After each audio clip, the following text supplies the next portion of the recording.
মেয়ে মানুষ অন্তত সুন্দর হইলেও সমস্যা, দেখতে খারাপ হইলেও সমস্যা।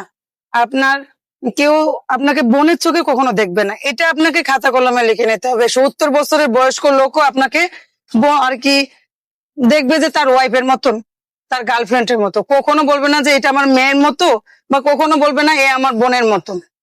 হয় বউ নাহলে গার্লফ্রেন্ড, এই চোখগুলোতে দেখে। বছরে আমাদের রিলেশন ভাইয়া, ও আমার সবকিছুই জানতো, আমার অতীত বর্তমান সবকিছুই জানতো। জানে শুনে সে আমার লাইফে আসছে, সে আমাকে সান্ত্বনা দিচ্ছে। তো ভাঙা একটা মানুষকে যখন মানুষ স্বপ্ন দেখায়, গড়ার একটা স্বপ্ন দেখায়, তখন তো মানুষ, ওই যে বললাম যে লোভ আসছিল, আমার লোভ ছিল শুধু একটা সুন্দর সংসারের। আমি মৃত্যুর আগ পর্যন্ত ওর উপর আমার একটা আক্ষেপ থাকবে, আর আমার প্রত্যেকটা চোখের পানির অভিশাপ তার লাগবে। কারণ সে একটা এতিম মানুষকে ঠকাইছে, সে একটা ভাঙা ডিভোর্সি মেয়ের হচ্ছে মন মানসিকতা নিয়ে খেলছে শুধু সামান্য কিছু টাকার জন্য। তাকে হচ্ছে মেন্টালি টর্চার করার জন্য, তাকে ভোগ করার জন্য।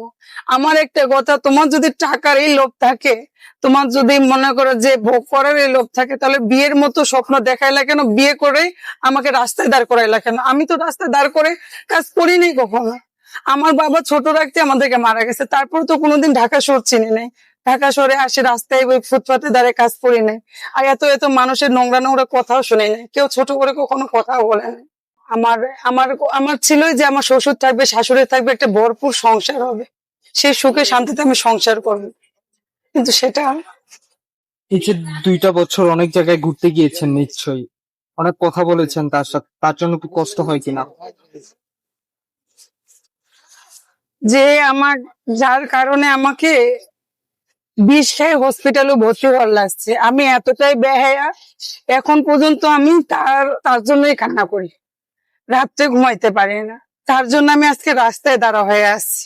তার করা অন্যায়, যে আমার সাথে এত এত অন্যায় করছে, কিন্তু সেই অন্যায় গুলো মনে হচ্ছে যে ভুলে যাই শুধু তার সাথে আমার ভালো মুহূর্ত, সে আমাকে কি স্বপ্ন দেখাইলো, আজকে কোন জায়গায় দাঁড় করেনি, এগুলো ভাবতে ভাবতে আমি পুরো পাগল হয়ে গেছি।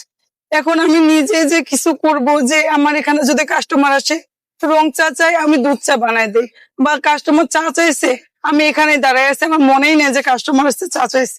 আমি মেয়ে আর কি সবকিছু ভুলে যাচ্ছি, মাথায় কিছুই থাকে না। যে মানুষটাকে 2 বছর আগলে রেখেছেন, তার প্রতি কোনো আক্ষেপ অভিযোগ আছে কিনা বলুন?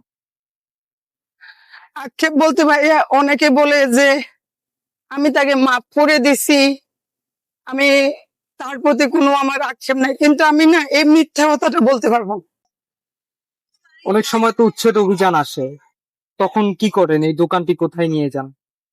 এখান থেকে টানতে টানতে অনেক দূর নিয়ে যাওয়ার লাগে, যেখানে আর কি পুলিশ যাবে না, অভিযান হবে না, সেই জায়গায় নিয়ে যাওয়ার লাগে, আগলে রাখার লাগে, খোঁজ রাখার লাগে।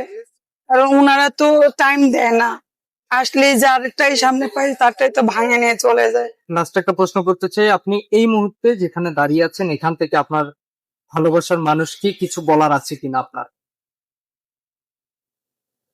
তাকে একটাই বলবো, আমার সাথে যে অন্যায় করছে, তার তাকে আর কি, মানুষকে আর বিচার দেওয়ার কিছু নাই। উপরে যে যে আছে না, যিনি দেখতেছে, উনার বিচার উনি করবে। আমি আল্লাহর কাছে সবসময় বিচার দিই।